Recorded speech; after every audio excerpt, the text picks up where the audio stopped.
श्रीमद् भगवद गीता को दुनिया में सबसे ज्यादा पढ़ा गया है और सबसे कम समझा गया है, क्योंकि श्रीमद् भगवद गीता का ज्ञान सिर्फ उसी व्यक्ति को समझ में आएगा जो अपने जीवन में आगे बढ़ना चाहता है।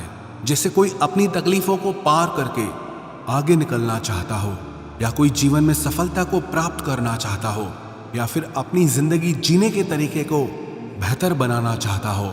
वास्तविकता में गीता मनुष्य के जीवन को हर तरह से बेहतर बनाती है। इसीलिए जो इंसान जीवन में कुछ करना चाहता है उसे ही गीता का ज्ञान समझ में आएगा, लेकिन जो सिर्फ मनोरंजन या सिर्फ जानकारी बढ़ाना चाहता है तो वो गीता के असली अर्थ को कभी समझ नहीं पाएगा। वास्तविकता में गीता का असली काम यही है कि आपकी हर समस्या का हल आपको देना, आपके हर प्रश्न का उत्तर आपको देना और आपको जिंदगी में आगे बढ़ने के लिए सही रास्ता दिखाना। आज हम उसी श्रीमद् भगवद गीता की 10 शिक्षाओं के बारे में चर्चा करेंगे। श्रीमद् भगवद गीता की पहली शिक्षा यह है कि ये कलयुग अर्थ और काम का युग है। इसका मतलब आज के युग में लोग आपसे सिर्फ तभी रिश्ता रखेंगे, आपसे सिर्फ तभी प्रेम से बात करेंगे, या तो उनका आपसे कोई काम बनता हो या आपसे किसी को पैसे मिलते हों। आज के समय में किसी के मीठे शब्दों से उसके चरित्र को अच्छा मत समझ लेना। ये मीठे शब्द आपको फंसाने के लिए बोले जाते हैं। जैसे ही किसी का स्वार्थ आपसे पूरा हो जाता है, फिर पता चलता है कि उस इंसान की असली जुबान कैसी है, क्योंकि इंसान को छलने के लिए मीठे शब्दों से बड़ा और कोई हथियार नहीं होता। अपना काम बनाने के लिए लोग आपकी तारीफ भी करेंगे, अपना काम बनाने के लिए लोग आपको अपना भी कहेंगे, अपना बनाएंगे भी। अपना काम निकालने के लिए लोग आपसे रिश्ता भी जोड़ेंगे, लेकिन अगर आप उनके इस व्यवहार को सच समझकर इसमें फंस जाएंगे तो आगे चल के आपके दिल को बहुत बड़ा धक्का लगेगा। कहते हैं ना, वक्त आने पर गधे को भी बाप बनाना पड़ता है। वास्तविकता में ये वही युग चल रहा है जहां लोग अपना स्वार्थ पूरा करने के लिए किसी भी हद तक गिर सकते हैं।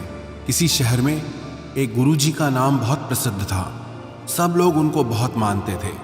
तो वहाँ का एक व्यापारी उन गुरुजी के पास गया और गुरुजी से कहने लगा कि मुझे अपना शिष्य बना लो, मुझे दीक्षा दे दो।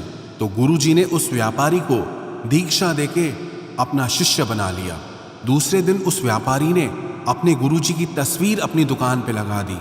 जब लोग वहाँ से गुजरने लगे तो वो लोगों से कहने लगा कि आप मुझसे सामान खरीदो, सबसे अच्छा और सबसे सस्ता सामान मैं ही बेचता हूँ। मैं अपने गुरुजी की कसम खा के कहता हूँ कि मैं आपसे कोई लाभ नहीं कमा रहा। धीरे धीरे बात गुरुजी के कानों तक पहुँची कि कोई एक व्यक्ति है जो आपका नाम लेकर, आपकी कसमें खाकर लोगों को सामान बेचता है, लोगों को बेवकूफ़ बनाता है, और लोग उसके पास इसलिए चले जाते हैं क्योंकि वो आपका शिष्य है, और यहाँ तक कि वो आपकी कसमें भी खाता है और लोग उस पर भरोसा कर लेते हैं कि अपने गुरु की कसम खाता है तो कैसे ये धोखा कर सकता है। एक दिन गुरुजी उसकी दुकान पर गए तो गुरुजी ने जाके देखा कि वास्तविकता में कि ये मेरी कसमें खा करके लोगों को सामान बेचता है। तो गुरुजी ने उस व्यापारी से कहा कि तुम मेरे शिष्य होकर लोगों के साथ धोखा क्यों करते हो, तुम्हें तो अच्छे काम करने चाहिए। तो वो व्यापारी बोला, मुझे गुरु शिष्य कुछ समझ नहीं आता, मुझे सिर्फ अपना फायदा समझ आता है। मैंने देखा कि सारा शहर आपको मानता है तो मुझे समझ आया कि आपको गुरु बनाने से मुझे बहुत फायदा मिलेगा। मेरी कोई धर्म में रुचि नहीं है, मेरी फायदे में रुचि है। और जब से मैंने आपका नाम लेना शुरू किया, आपके नाम की कसमें खानी शुरू की, तब से मेरा व्यापार और बढ़ गया है। ये सुनकर गुरुजी को बहुत धक्का लगा कि कैसा समय आ गया है, कैसा युग आ गया है कि लोग अपने फायदे के लिए किसी भी हद तक जा सकते हैं।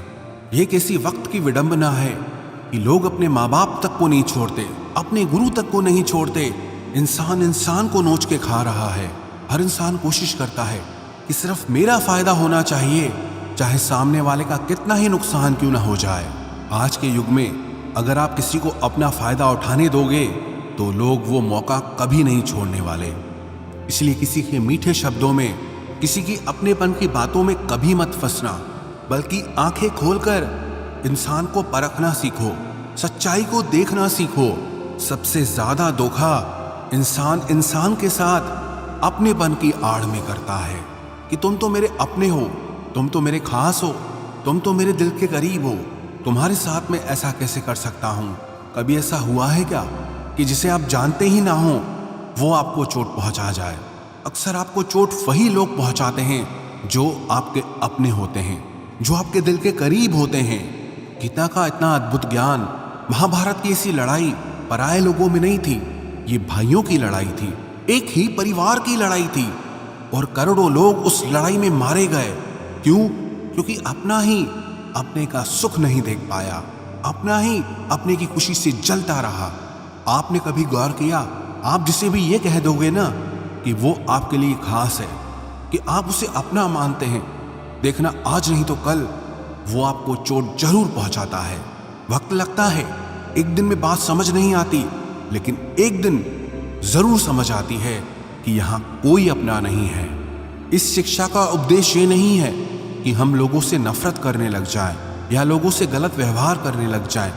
इस शिक्षा का यही अर्थ है कि आप लोगों के भरोसे मत बैठे रहो।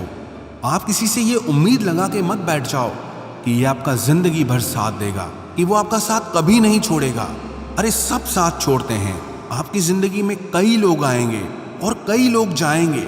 ये जो आप अपने दिल में बिठा के बैठ जाते हैं कि ये मेरा हमेशा साथ देगा, ये बात कभी अपने दिमाग में मत आने देना। हमेशा के लिए तो हमारा शरीर भी हमारे साथ नहीं रहेगा, वो भी एक दिन छूट जाता है।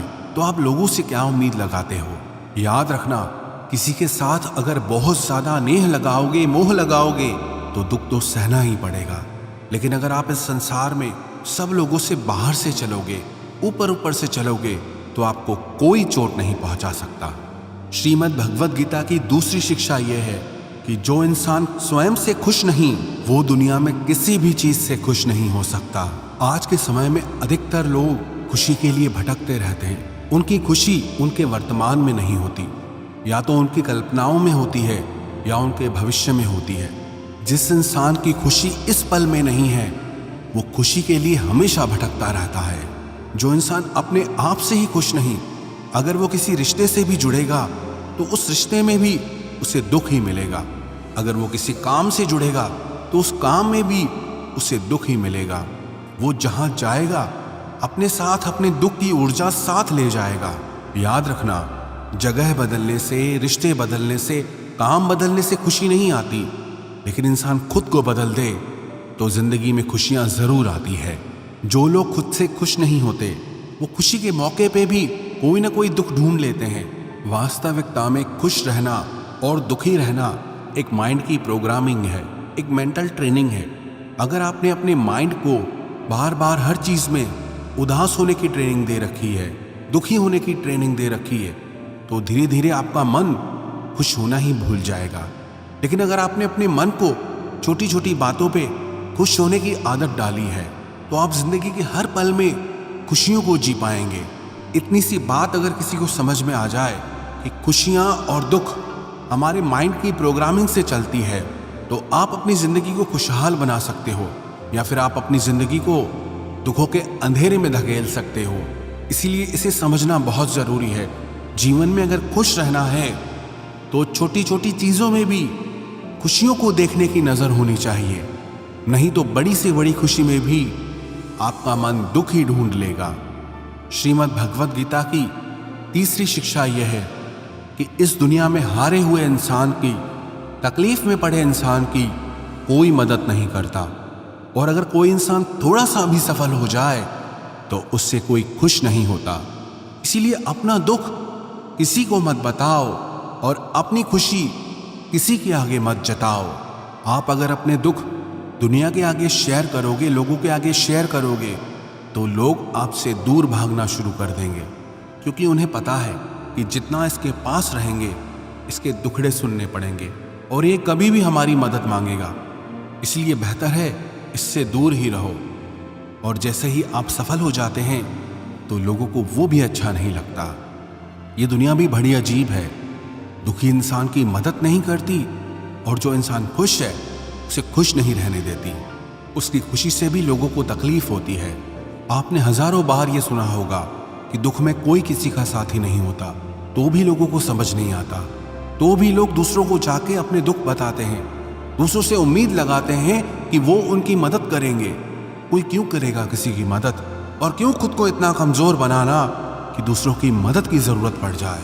और क्यों आप अपनी खुशियों को दूसरों को बताए बिना नहीं जी सकते? कई लोगों को आदत होती है, जब तक अपनी सफलता के बारे में, अपनी खुशियों के बारे में 10-20 लोगों को नहीं बता देंगे, तब तक उनका मन भरता ही नहीं है। इसीलिए ही जब आप अपनी खुशियां लोगों को बार बार बताते हो, तब आपके बनते हुए काम भी रुक जाते हैं, बनते हुए काम भी बिगड़ जाते हैं, क्योंकि काम बनने से पहले ही आप अपनी योजना के बारे में सबको बता देते हो। जब तक आप सफल हुए नहीं हो, किसी को कुछ मत बताओ। जब तक आपकी योजनाएं पूरी नहीं हुई हैं, किसी को कुछ मत बताओ। और जिस दिन आप सफल हो जाओगे, जिस दिन आपकी योजनाएं पूरी हो जाएंगी, तब आपको बताने की जरूरत ही नहीं पड़ेगी। लोगों को अपने आप आपकी सफलता दिख जाएगी। इसलिए चाहे आपकी खुशी हो, चाहे आपका दुख हो, उसे अपने तक ही रखना चाहिए। श्रीमद् भगवद गीता की चौथी शिक्षा यह है कि मनुष्य का आहार सात्विक और संतुलित होना चाहिए। कलयुगी आदमी कहीं भी कुछ भी खा लेगा। जिस इंसान को ये समझ नहीं कि क्या खाना चाहिए, कितना खाना चाहिए, कहाँ खाना चाहिए, कैसे खाना चाहिए, वो जीवन की ऊंचाइयों को कभी नहीं छू सकता। आजकल अधिकतर लोग बस स्वाद के पीछे पागल हो गए हैं। कई लोग तो कहते हैं हमारे शहर से 50-100 किलोमीटर दूर एक जगह है, वहाँ खाने का टेस्ट बहुत अच्छा है। दिल्ली से 2 घंटे दूर पराठे बहुत अच्छे मिलते हैं, वहाँ हम रेगुलरली पराठे खाने चाहते हैं। 2 घंटा जाना, 2 घंटा आना, सिर्फ एक छोटी सी जुबान के स्वाद के लिए। याद रखना, जो लोग कहीं से भी कुछ भी खा लेते हैं, उन्हें इस बात की समझ होनी चाहिए कि उस भोजन में, उस आहार में ना पवित्रता है, ना प्रेम है। उस व्यक्ति को आपसे कोई प्रेम नहीं है, और उस आहार को बनाने में कोई पवित्रता का ध्यान नहीं रखा जाता। लेकिन लोगों को किसी बात से फर्क नहीं पड़ता, बस जुबान पे टेस्ट आना चाहिए। फिर चाहे हमको 10 दिन का सड़ा हुआ खाना खिलाया जाए, बस टेस्ट अच्छा होना चाहिए। चाहे उस खाने में गंदगी भरी हो, लेकिन हमारी जुबान को उसका टेस्ट अच्छा लगना चाहिए। आज के समय में लोगों के खाने पीने का कोई नियम नहीं है, कोई धर्म नहीं है। सुबह हो, दिन हो, शाम हो, रात हो, जब मन किया तब खाना है। चाहे शरीर बीमार ही क्यों ना हो जाए तो भी खाना है, चाहे बॉडी को सूट भी नहीं कर रहा तो भी खाना है। मैं नासिक गया था, वहां पर लोगों ने बताया कि यहाँ मिसल पाव खाने के लिए लोग 2 से 3 घंटे लाइन में खड़े रहते हैं। प्रणाम है ऐसे लोगों को जो एक जुबान के स्वाद के लिए घंटों लाइन में खड़े हैं। ऐसी और भी कई जगह है जहाँ पे लोग जुबान के स्वाद के लिए घंटों लाइन में खड़े रहते हैं। कमाल के लोग हैं। जब रास्ते पे गाड़ियाँ चलाते हैं तो ट्रैफिक में ऐसे भागते हैं जिसे दुनिया में कहीं कोई भूकंप आया हो। 1 सेकंड भी लोगों से रुका नहीं जाता है। गाड़ियां एक दूसरे के ऊपर चढ़ा देनी है, बस हमें भागना है। लेकिन जब खाने की बात आती है तो लोग घंटों लाइनों में खड़े हो जाते हैं। आज के समय में लोगों ने जुबान के स्वाद को बहुत ज़्यादा इंपॉर्टेंस दे रखी है, जिसे खाना ही उनकी ज़िंदगी का लक्ष्य है। लेकिन श्रीमद् भगवद गीता सिखाती है कि इंसान जैसा आहार खाता है वैसा ही उसका मन होता है, वैसे ही काम करता है, वो वैसे ही एक्सपीरियंसेस को फील करता है। श्री कृष्ण कहते हैं कि सात्विक अन्न से मन सात्विक होता है, शांत होता है, खुश रहता है। और जो तामसी और राजसी आहार करते हैं उनका मन चिड़चिड़ा होने लगता है। ऐसे लोगों को बहुत जल्दी गुस्सा आ जाता है, मन भी अशांत रहता है। जो खाना आप अपने शरीर में डाल रहे हैं उससे हल्के में मत लेना। वही आपका विचार बनने वाला है और वही आपका अनुभव बनने वाला है। श्रीमद् भगवद गीता के 6ठे अध्याय में भगवान श्री कृष्ण ने अर्जुन को भोजन के बारे में विस्तार से बताया है कि भोजन 3 प्रकार का है, सात्विक, तामसिक और राजसी। सात्विक आहार आपके शरीर की उम्र को बढ़ाता है, आपके मन को सुख देता है, आपके माइंड में आपको सेटिस्फैक्शन देता है, जीवन को खुशी देता है, और ऐसा आहार रसमय होता है। राजसी आहार दुख, शोक और रोग उत्पन्न करने वाला होता है। इसीलिए बहुत ज़्यादा गर्म, तीखा और जलन पैदा करने वाला खाना रजोगुणी आहार कहा जाता है।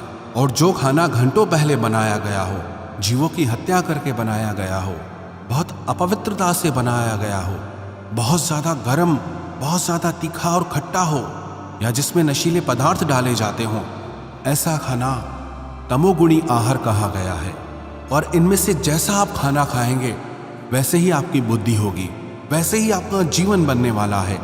इसलिए श्रीमद् भगवद गीता ये सिखाती है कि अगर आप जीवन में खुश रहना चाहते हो तो हमेशा सात्विक और संतुलित आहार ही करना चाहिए। श्रीमद् भगवद गीता की 5वीं शिक्षा ये है कि खुद को ऐसा कभी मत बनाओ कि लोग आपका इस्तेमाल करके चले जाएं। खुद को ऐसा कभी मत बनाओ कि लोग आपको चोट पहुंचाकर चले जाएं।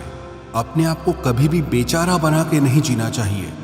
इससे लोग आपको अच्छा नहीं मानेंगे बल्कि आपका फायदा उठाएंगे। आपको कैसा बनना है ये आप पे निर्भर करता है। अगर लोग आकर के आपको आसानी से चोट पहुंचा जाते हैं, आपका इस्तेमाल करके चले जाते हैं, तो आपको गौर करना चाहिए कि ऐसा क्या कारण है कि लोग आपको आसानी से चोट पहुंचा देते हैं। क्योंकि कई लोग दुनिया में ऐसे होते हैं जिनसे बात करने में भी लोगों को डर लगता है। जिस इंसान का मन मजबूत है उसे कोई चोट नहीं पहुंचा सकता, लेकिन जो इंसान मन से ही कमज़ोर है उसे चोट पहुंचाना बहुत आसान हो जाता है। इसलिए ये बहुत ज़रूरी है कि आपका मन मजबूत होना चाहिए, आपके विचार मजबूत होने चाहिए। कमज़ोर मन और कमज़ोर विचारों के साथ जियोगे तो जगह जगह आपको चोट ही लगती रहेगी। इसलिए अपने आप को ऐसा कभी मत बनाओ कि आपको कोई भी चोट पहुंचा के चला जाए। श्रीमद् भगवद गीता का 6वां उपदेश ये है कि मनुष्य को दुष्कर्म का त्याग करके हमेशा सत्कर्म करते रहना चाहिए। जब मनुष्य किसी भी कर्म को सिर्फ और सिर्फ अपने स्वार्थ के लिए ही करता है, तब वो अपने स्वार्थों की पूर्ति करते करते कब दुष्कर्मों में लग जाता है, कब बुरे कर्मों में लग जाता है, उसे पता ही नहीं चलता। लेकिन जब कर्म को करते हुए मन में निस्वार्थ भाव आता है, लालच का भाव नहीं आता, तो वो इंसान बुरे कर्मों से बचा रहता है। क्योंकि लालच ऐसी चीज़ है जो अच्छाई और बुराई की समझ खत्म कर देती है, सही गलत का फर्क मिटा देती है। इसलिए जो इंसान अपनी लालच, अपना स्वार्थ नहीं छोड़ सकता, वो कभी किसी का भला नहीं कर सकता। ऐसा इंसान न समाज की सेवा कर सकता है, न लोगों की सेवा कर सकता है, न अपने देश की सेवा कर सकता है। क्योंकि उस इंसान का लक्ष्य सिर्फ और सिर्फ अपना फायदा निकालना होता है, सिर्फ अपना पेट भरना होता है। एक लालच से भरा हुआ प्राणी जुर्म करने में भी देर नहीं करता, कोई अपराध करने में भी देर नहीं करता। इसलिए जीवन में अपने स्वार्थ से थोड़ा ऊपर उठकर जीना चाहिए। क्योंकि कर्म का चक्कर ऐसा है, जिसने जो किया है उसका फल उसे ज़रूर मिलता है। जिसने जो बीज बोया है उसका फल उसे ज़रूर मिलेगा। अगर किसी ने कांटे बोए हैं तो उसे कांटे ही मिलेंगे। अगर किसी ने फूल बोए हैं तो जिंदगी भी उसका फूलों की तरह स्वागत करेगी। श्रीमद् भगवद गीता का 7वां उपदेश यह है कि जिस इंसान को अपनी जिंदगी में, अपने आसपास की दुनिया में, अपने रिश्तों में हमेशा सब कुछ बुरा ही दिखाई देता है, सब कुछ गलत ही दिखाई देता है, ऐसा इंसान बहुत जल्दी ही डिप्रेशन में चला जाता है।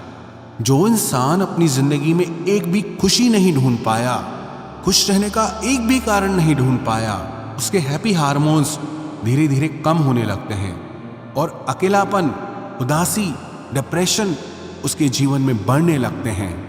माना कि बाहर की परिस्थितियों को आप कंट्रोल नहीं कर सकते, लेकिन उन परिस्थितियों में आपको खुश रहना है या आपको दुखी होना है, ये पूरा चुनाव सिर्फ आपका है। कई लोग कहते हैं कि ऐसी परिस्थितियों में कोई कैसे खुश रह सकता है, तो फिर दुखी रहो। और अगर दुखी रहना नहीं पसंद तो फिर अपनी परिस्थितियों को बदलने की कोशिश करो। और कोई ऑप्शन नहीं है आपके पास, या तो जो परिस्थिति चल रही है उसमें खुश रहो। अगर वो परिस्थिति पसंद नहीं आ रही है तो उस परिस्थिति को बदल दो।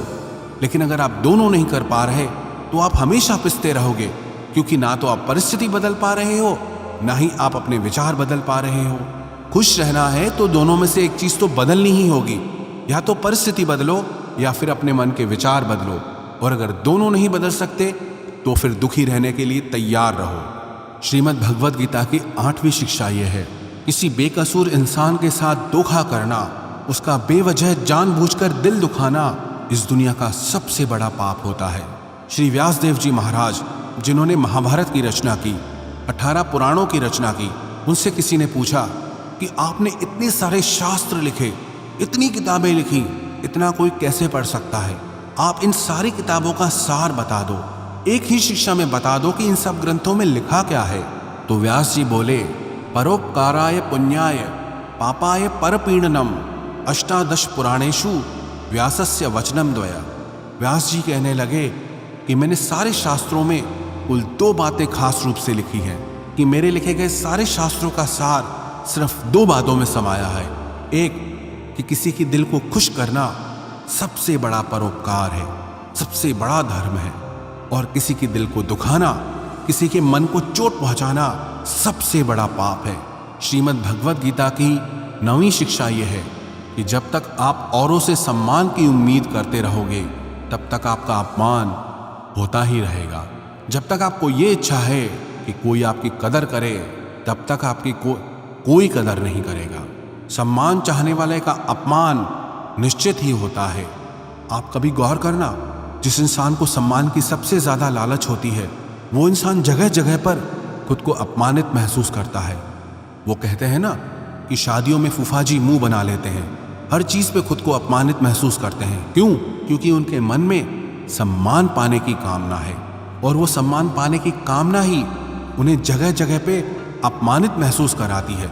हालांकि कोई उनका कुछ करता नहीं है, लेकिन जब जिस सम्मान को पाने की उम्मीदें वो लगा के बैठते हैं, उसी की वजह से उन्हें लगता है कि हर जगह हमारा अपमान हो रहा है। कुछ अजीब ही चक्र है। जो लोग सम्मान चाहते हैं उन्हें अपमान मिलता है, जो लोग प्रेम चाहते हैं उन्हें छल मिलता है, जो लोग अच्छा व्यवहार चाहते हैं उन्हें गलत लोग मिल जाते हैं। वास्तविकता में सम्मान चाहने और मांगने की चीज नहीं है, वो आपके कर्मों के अनुसार आपको स्वयं मिलता है। प्रेम मांगने की चीज नहीं है, वो आपके व्यवहार के अनुसार आपको स्वयं मिलेगा। जब आप इन चीजों को मांगने लगते हो, चाहने लगते हो, तो बदले में आपको सारी उल्टी चीजें ही मिलने लगती हैं। इसलिए जीवन में सम्मान की उम्मीद लोगों से मत रखना, प्रेम की उम्मीद लोगों से मत रखना, और अच्छे व्यवहार की उम्मीद भी लोगों से मत रखना। कई लोग कहते हैं कि हम कम से कम इतना तो डिजर्व करते हैं कि सामने वाला हमसे अच्छा व्यवहार करे। सामने वाला आपसे कैसा व्यवहार करेगा आप उसे कंट्रोल नहीं कर सकते, वो उसके लिए पूरी तरह से आज़ाद है। वो आपके साथ अच्छा व्यवहार करे या बुरा व्यवहार करे, आप उसमें कुछ नहीं कर सकते। इसलिए ऐसी चीज़ों को चाहना ही छोड़ दो जिन पे आपका कंट्रोल नहीं है। हाँ, अच्छा व्यवहार करना वो आपके हाथ में है, लोगों को प्रेम देना वो आपके हाथ में है, लोगों के साथ सम्मान से चलना वो आपके हाथ में है, लेकिन बदले में ये चीज़ें खुद के लिए चाहना वो आपके हाथ में कभी नहीं हो सकता। लेकिन जिस पल आप सम्मान, प्रेम और अच्छे व्यवहार की चाहना छोड़ देते हो, प्रकृति अपने आप ही आपको ये सब चीजें देना शुरू कर देती है। श्रीमद् भगवद गीता की 10वीं शिक्षा यह है कि अगर दुख से छूटना चाहते हो तो जो कुछ भी जिंदगी में आपको ईश्वर ने दिया है, चाहे वो कोई इंसान हो या कोई जॉब हो या घर हो, आपके पास जो भी कुछ है उसके लिए दिन में 3 बार ईश्वर का धन्यवाद जरूर करें। क्योंकि जो लोग धन्यवाद के भाव में जीते हैं उनके जीवन से शिकायत का भाव चला जाता है, और जिसे अपने जीवन में किसी से भी कोई भी शिकायत नहीं है उसके जीवन में दुख टिक ही नहीं सकता है। सिंपल सा गणित है, अगर आपके जीवन में 100% धन्यवाद का भाव है, ग्रेटिट्यूड का भाव है, तो शिकायतें और मन की तकलीफें 0% पे रहेगी। लेकिन अगर आपके जीवन में 50% धन्यवाद का भाव है, 50% शिकायतें हैं, तो जीवन में दुख और सुख दोनों आते जाते रहेंगे। लेकिन अगर आपकी जिंदगी में 100% शिकायतें ही शिकायतें हैं और 0% धन्यवाद का भाव है, तो आपका मन हमेशा दुखी रहेगा। क्या आपको पता है कि दुख भी जगह ढूंढता है कि इस इंसान को हर बात से तकलीफ होती है, ये मेरा पक्का ग्राहक है, अगर मैं इसके पास जाऊंगा तो ये बाहें खोल के मेरा स्वागत करेगा, क्योंकि इससे हर चीज से तकलीफ होती है। याद रखना, जीवन में शिकायतें जितनी ज्यादा होगी दुख भी उतना ज्यादा होगा, और जिंदगी में जितना धन्यवाद का भाव होगा, ग्रेटिट्यूड का भाव होगा, जीवन उतना ही आनंद से भर जाएगा। ईश्वर को धन्यवाद हम ईश्वर के लिए नहीं करते हैं, हम खुद के लिए करते हैं। हम ये रियलाइज करने के लिए करते हैं कि कईयों को वो सब कुछ नहीं मिला जो ईश्वर ने, प्रकृति ने हमको दिया है।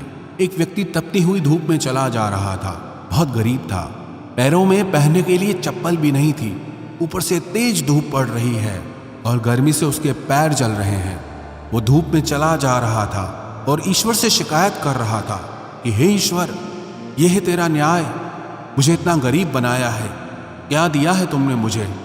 इतनी तेज धूप है और मेरे पास पैरों में पहनने के लिए चप्पल तक नहीं है। वो ईश्वर से शिकायतें कर ही रहा था, तभी उसके सामने से एक व्यक्ति गुजरा जो जमीन पे घसीट घसीट के चल रहा था, क्योंकि उसके पास पैर ही नहीं थे। जब उस घसीटते हुए व्यक्ति को उसने देखा तो उसका मन उसी समय धन्यवाद से भर गया कि हे ईश्वर, तेरा लाख लाख धन्यवाद है कि कम से कम मैं अपने पैरों पे तो चल पा रहा हूं। इस बेचारे के पास तो पैर भी नहीं है। जीवन में जब भी शिकायत आए ना, तो एक बार उन लोगों पे नजर जरूर डालना जो वो सब हासिल करने में लगे हुए हैं जो ईश्वर ने आपको दिया है। चॉइस आपकी है। अगर आप जिंदगी से शिकायतें करोगे तो दुख आपका साथी बन के खड़ा हो जाएगा। अगर आप अपनी जिंदगी को ग्रेटिट्यूड से, धन्यवाद से भर दोगे तो आपकी पूरी जिंदगी आनंद से भर जाएगी।